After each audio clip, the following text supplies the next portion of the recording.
Every egoist sits at the crossroad of two axes, surface versus depth, and flux versus structure. That's the map.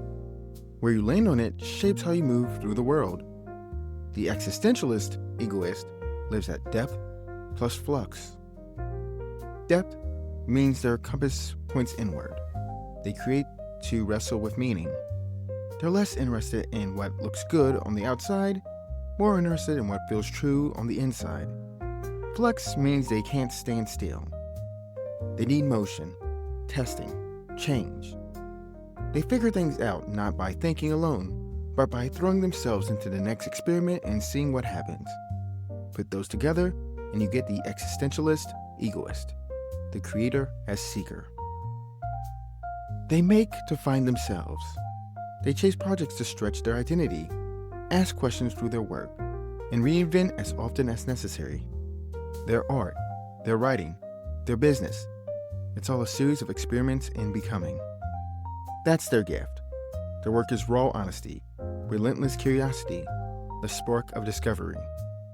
But that's also their trap. They can start endlessly, finish rarely. They can confuse constant reinvention with growth, when sometimes depth only comes from staying with the hard parts.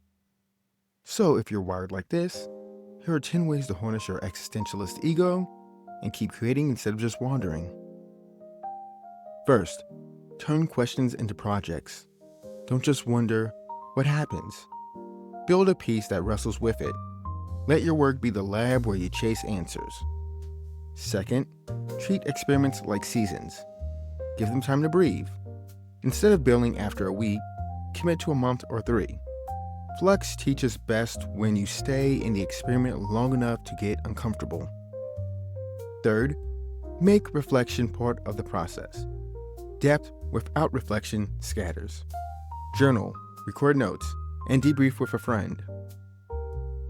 Capture what each project taught you before you move on. Fourth, finish at least some of what you start. The high of beginning is addictive, but completion creates gravity. It gives your ideas weight. Decide which experiments deserve to be finished and hold yourself to it. Fifth, document your becoming. You'll change a lot. Show it. Share drafts, shifts, failures, pivots. Existentialist creators gain power when they let others watch the evolution, not just the polished result. 6. Don't chase novelty for its own sake. Ask whether the new project is really a new frontier or just a way of dodging discomfort in the current one. Growth often hides inside the work you're tempted to quit. 7. Create in multiple mediums, but anchor in one. Try painting, essays, podcasts, music, but keep one lane as home base. Flux thrives on variety, but depth thrives on returning. Balance both. 8. Turn freedom into form. You crave freedom, but freedom without form leaves you drifting. Pick constraints, word counts, themes, deadlines.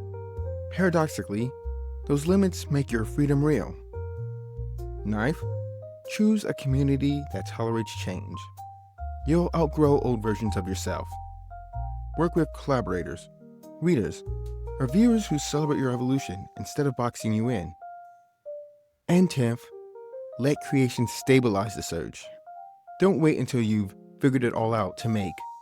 The act of making is what helps you figure it out. Your art doesn't just express the answer, it creates the answer. That's the existentialist egoist. Depth plus flux. The secret in motion. At their best, they turn life's big questions into living, breathing work. At their worst, they keep running and never arrive. So if that sounds like you, remember, don't just chase becoming. Let your creations anchor the journey. And if you want to see where you land on the egoist map, take the test. Check out the video right here.